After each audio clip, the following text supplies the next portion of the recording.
What up, YouTube? It's knowledge of self-determination. So today is the first day of Black History Month. If you've listened to my other videos, um, I may have mentioned it, and if I haven't, I'm gonna mention it now. First and foremost, I want to say that I take it as a huge insult that one, the history of Black people is relegated to just 1 month out of the year. First and foremost, I have a huge problem with that. I think that it is a gross injustice to Black people, not just in this country but all over the world. I think that it is insulting, and I believe that it actually it actually uh, it actually degrades the contributions that Black African people have contributed to this country. um, to relegate our achievements as a race to just 1 month out of the year, and and and on top of that, the shortest month of the year, 28 days in February, 28 days. Instead of actually injecting the attributes and contributions of Black people into American history, it's separated from American history. You can go into a high school or even a junior high school, and you can pick up a social studies book or an American history book. And while it will, maybe we'll talk about W.E.B. Du Bois, it'll or Marcus Garvey. It'll give you a brief insight into their lives. It will not, however, it will not give you any information on the impact that these people had on the Black community. It'll give you just a slight insight on who these people are. It will not give you any detailed info on who they are, who they were rather, and what they have done, and how much their sacrifices meant to the Black community to this day. It's like they go out of their way to do so. Now let's see. Reading a little bit about Black History Month. Black History Month, also known as African American History Month in America, is an annual observance in the United States, Canada, and the United Kingdom for remembrance of important people and events in the history of the African diaspora. It is celebrated annually in the United States and Canada in February, and in the United Kingdom in October. Negro History Week, 1926. The precursor to Black History Month was created in 1926 in the United States when historian Carter G. Woodson and the Association for the Study of Negro Life and History announced the second week of February to be Negro History Week. This week was chosen because it coincided with the birthday of Abraham Lincoln on February 12th and of Frederick Douglass on February 14th, both of which dates Black communities had celebrated together since the late 19th century. Okay, so Black History Month, or African American History Month, started out as a week, the second week of December. Now, let's continue to read a little bit more.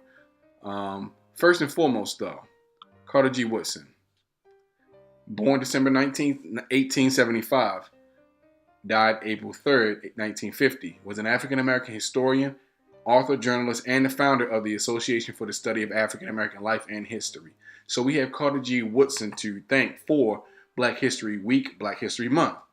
Woodson was one of the first scholars to study African American history, a founder of the Journal of Negro History in 1915. Woodson has been cited as the father of Black history. In February 1926, he launched the celebration of Negro History Week. It was the precursor to Black History Month. Okay, so just to give you a little bit of information on him, I'll read a little bit more about Carter G. Woodson because it's warranted and it's necessary. Carter G. Woodson was born in Buckingham County, Virginia, on December 19th, 1875, the son of former slaves James and Eliza Riddle Woodson. His father helped Union soldiers during the Civil War and moved his family to West Virginia when he heard that Huntington was building a high school for blacks. Coming from a large, poor family, Carter Woodson would not regularly attend school. Through self-instruction, Woodson mastered the fundamentals of common school subjects by 17. Wanting more education, Carter went to Fayette County to earn a living as a miner in the coal fields. he was able to devote only a few months each year to his schooling. In 1895, at the age of 20, Woodson entered Douglas High School, where he received his diploma in less than 2 years. From 1897 to 1900, Woodson taught at Winona in Fayette County. In 1900, he was selected as the principal of Douglas High School. He earned his Bachelor of Literature degree from Berea College in Kentucky, in 1903 by taking classes part-time between 1901 and 1903. Let's give you a little bit of background on Carter G. Woodson. And let's see. Woodson devoted the rest of his life to historical research. He worked to preserve the history of African Americans and accumulated a collection of thousands of artifacts and publications. He noted that African American contributions were overlooked, ignored, and even suppressed by the writers of history textbooks and the teachers who used them. Race prejudice, he concluded, quote, is merely the logical result of tradition, the inevitable outcome of thorough instruction to the effect that the Negro has never contributed anything to the progress of mankind. And those same sentiments will carry on throughout history, up until I would even say now, where it seems as though black people still do not get credit for the achievements that they made. You know, in my opinion, I find it very,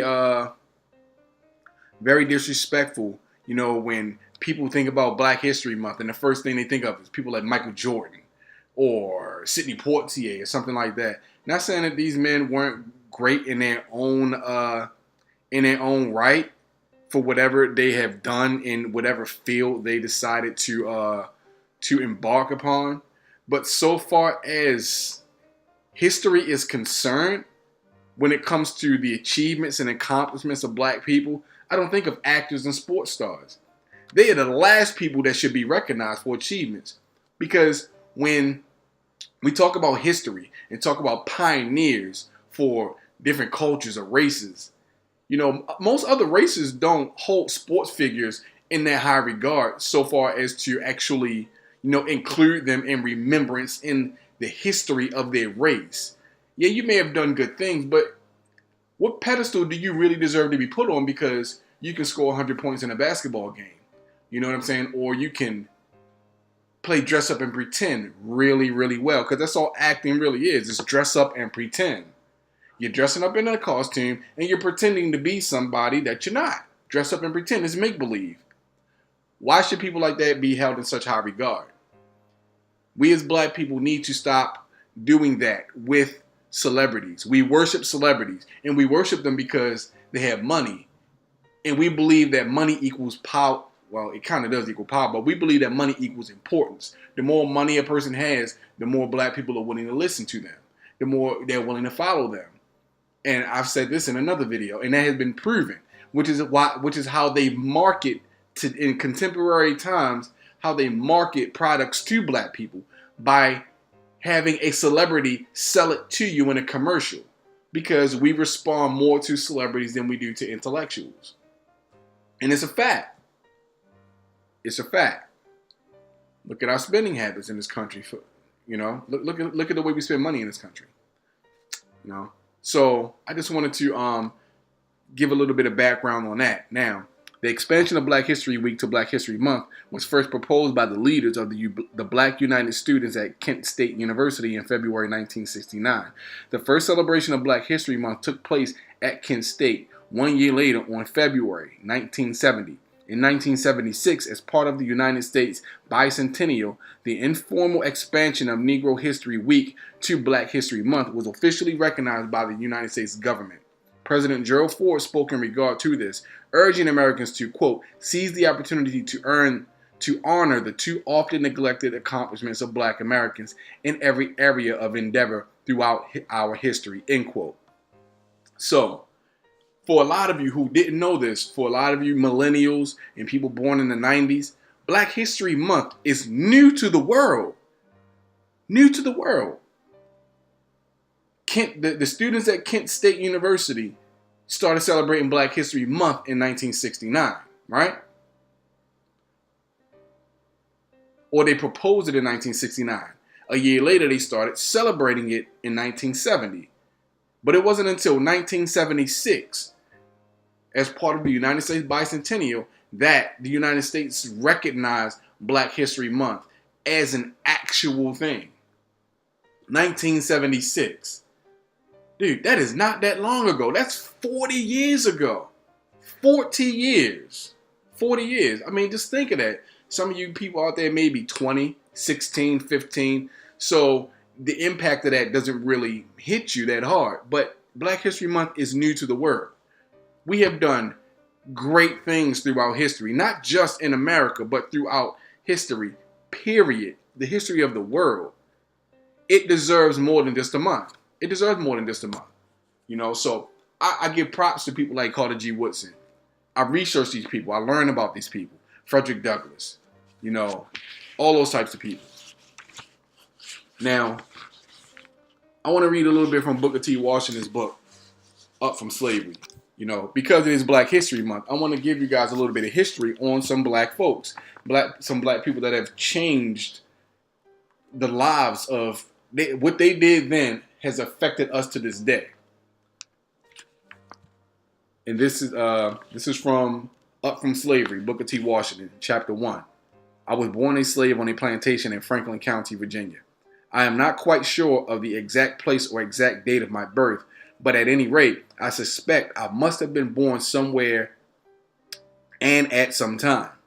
As nearly as I have been able to learn, I was born near a crossroads post office called Hales Ford, and the year was 1858 or 1859. I do not know the month or day. The earliest impressions I can now recall are of the plantation and the slave quarters, the latter being the part of the plantation where the slaves had their cabins. My life had its beginnings in the midst of the most miserable, desolate, and discouraging surroundings. This was so, however, not because my owners were especially cruel, for they were not, as compared with many others. I was born in a typical log cabin, about 14 by 16 feet square. In this cabin, I lived with my mother and a brother and sister till after the Civil War, when we were all declared free. Of my ancestry, I know almost nothing. In the slave quarters, and even later, I heard whispered conversations among the colored people of the tortures which the slaves, including, no doubt, my ancestors on my mother's side, suffered in the middle passage of the slave ship, while being conveyed from Africa to America. I had been unsuccessful in securing any information that would throw any accurate light upon the history of my family beyond my mother. She, I remember, had a half-brother and a half-sister. In the days of slavery, not very much attention was given to family history and family records. That is, black family records. You know, and black people today in contemporary time have a huge disconnect. We have a huge disconnect with each other. You know, although there are plenty of black people and black families who do come together, who do honor and cherish their family, it wasn't something that was it wasn't that big of a deal for us, because the slave masters didn't want us to have any connection to anything relative to us. They didn't want us to have any connection with our homeland, our home language. They didn't want us to have any connection with our family so that we can track each other down over the country and build stronger bonds and ties. You know, that is not what they wanted from us. Unity is not something that they cared about for us. And today we have such a lack of unity within our own communities because of these early days where we were not allowed to even practice, you know, some sort of healthy family structure, that today it all translates into the violence that you see amongst us, the dissension that you see amongst us today. And I want to read this one other passage, which I thought was very insightful and enlightening. The world should not pass judgment upon the Negro, and especially the Negro youth, too quickly or too harshly.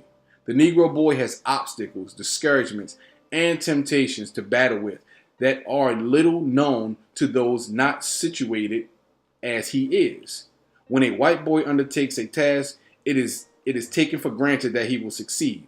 On the other hand, people are usually surprised if the Negro boy does not fail.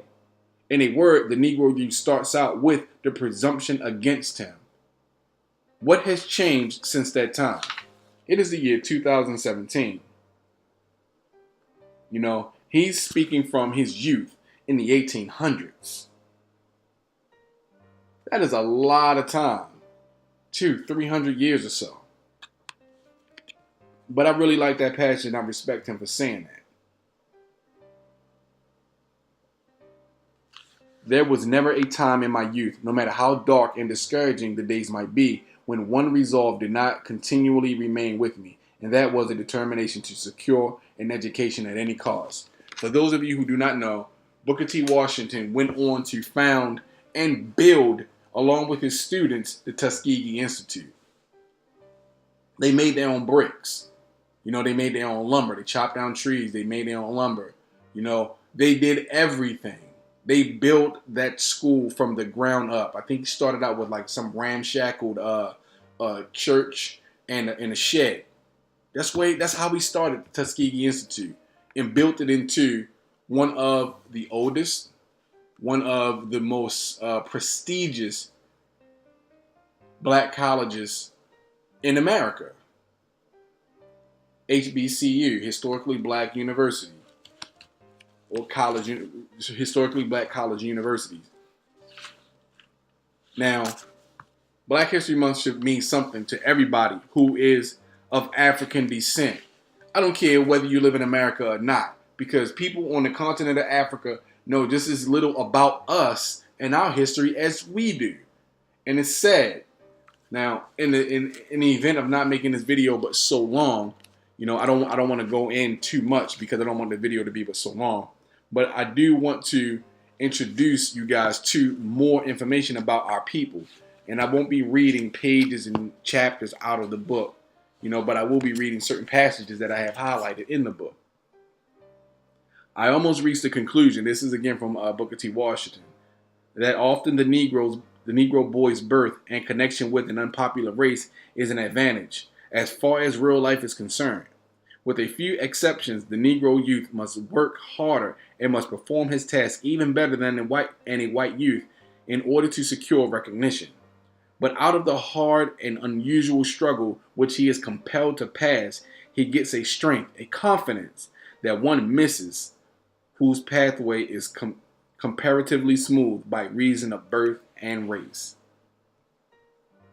Every persecuted individual and race should get much consolation out of the great human law, which is universal and eternal, that merit, no matter under what skin found, is in the long run recognized and rewarded. This I have said here, not to call attention to myself as an individual, but to the race to which I am proud to belong. So you guys get a chance, look up and do some research on Booker T. Washington. Read his book. You learn so much more about yourself and your people when you're not afraid to read. Reading is fundamental. It is so true. Read, learn, try to gain a better understanding of who and what you are. Black History Month should be more than just a novelty item that's celebrated once a year. It's the history of our people. You understand? We need to know about people like Stokely Carmichael. We need to know about individuals like Harriet Tubman, you know, who freed over 700 slaves, who made, I think, like 19 and 20 trips from the north to the south, freeing slaves, putting her own life on the line every time to free her people. Every time to free her people. What more dedication can you get for that? Look at the things they did. Booker T. Washington, he wanted to go to school. He wanted to pursue his education. Education that we take for granted now as black people in this country. We take that education for granted. Now, mind you, they don't teach us a lot. They don't teach us anything about ourselves. However, once you gain enough knowledge to be able to read and understand the language on your own and learn how the system works, educate yourself. Be curious enough about your people and your past to want to educate yourself, because that's what I did. I was fortunate going to Catholic. I went to a Catholic high school. I had an African American history class. I was fortunate to have that. But even beyond that, as I became an adult, I wanted to expand my knowledge. I wanted to expand on my knowledge. So I took it upon myself to read and study and learn about my people. And I'm still doing that to this day. There's so much rich and diverse history among us that you can go your whole lifetime and not know everything that we've accomplished on the planet. You can go a whole lifetime and not know this. Take Black history more serious because it's the history of us. No, it should not be relegated to 1 month out of the year. And it's only recognized in 3 countries. Only recognized in 3 countries. I find that a bit disturbing. However, that's neither here nor there. Learn about your people. Take pride in your people. We are not slaves. We were made into slaves. We were not born into slavery, as some would have you believe. Because that was one of the premises behind the slave trade in the first place. Or the breaking of the Negro once we had came across the Atlantic during the Middle Passage, was to use Christianity to break our will, to sell us on slavery, to tell us that God had created us to be slaves and be subservient to the master race. And to be in God's good favor, we had to obey the slave master and do what they told him and not give him any problems. That's one of the ways that they castrated us mentally. And they did a lot of that physically as well. By selling us that pipe dream, selling us that lie that we were born to be slaves. I don't talk about religion on my channel, and I'm not going to right now. However, I can't follow anybody who tells me that slavery is okay. And I'm going to just leave it at that. You can make of that what you will, but you can't tell me that slavery is okay. I'm not going to follow or believe in anything or anyone that tells me that slavery is okay. So I'm going to just leave it at that. But Black History Month means more to me than just 28 days out of a year. It means more to me than that. People like Lewis Lattimore. There's so many people. I can't even name them all. But I will continue throughout the month. And as any of you have seen already, my channel is dedicated to, for the most part, educating my people in the first place. So Black History Month is every day with me. Every day is Black History Month for me. 365 days a year is a good day to learn Black history, as far as I'm concerned. And I'll continue to do so. And I hope you all take it upon yourselves to want to learn more about your people. We are not slaves. We're not niggas. We're not bitches. We are Africans. Or, even if you want to go back in history, Dr. Ben and Dr. Claude Anderson, Africa wasn't even the name of the actual continent. I believe the name came from I want to say Roman, or one of the Roman or Greek generals. I want to say Roman generals who came to Africa, who supposedly conquered a part of Africa, and they named that part after him. But then they just eventually just expounded the name onto the entire continent and called it Africa. His name was Cyprico Africanus. And this was thousands of years ago when this happened. You understand? But Africa isn't even the name of the actual continent itself. That's not what the native Africans called Africa thousands of years before the Europeans came and quote unquote conquered it. You understand what I'm saying? So just keep that kind of stuff in mind. Alkebulan was one of the names. Alkebulan, that's the name, Alkebulan. Yeah, man, so I just wanted to do this video today. I know I'm going into almost 25 minutes now, but I wanted to do this video because it's Black History Month. I wanted to give a little bit of insight onto Black History Month and read some passages from one of my favorite books, Up From Slavery. It's one of my favorite books because Booker T. Washington came from nothing. Literally, he came up from slavery. He came from nothing and built one of the greatest institutes of higher learning and education for black people in the country. From nothing. This man used to sleep underneath a raised sidewalk because he couldn't afford housing or lodging. I mean, man, come on. You want to talk about tough? That's tough. That's tough. Try sleeping on the street. Imagine having a goal that you're so dedicated to accomplishing that you are willing to sleep outside under a raised sidewalk just to accomplish that dream. Imagine what kind of testicular fortitude it takes. Imagine how tough you had to be hungry every day, to have the same clothes you had 5 years ago still on your back to this day. Not 2 pennies to rub together, no food in your stomach. And you're still willing to do all of that just so you can gain greater insight and more education. And then to become one of the most world-renowned educators on the face of the planet. I mean, just think about that. And I'm gonna leave you guys with that. I'm not gonna take too much time, but again, like I said, virtually every day, unless I'm too busy, I will be doing this every day, giving you guys insight into some of the greatest people that have ever lived, some of the greatest individuals to have ever walked the face of the planet. I will be doing this every day. So this is Knowledge and Self-Determination. Like, learn, and subscribe. I'm out. Peace.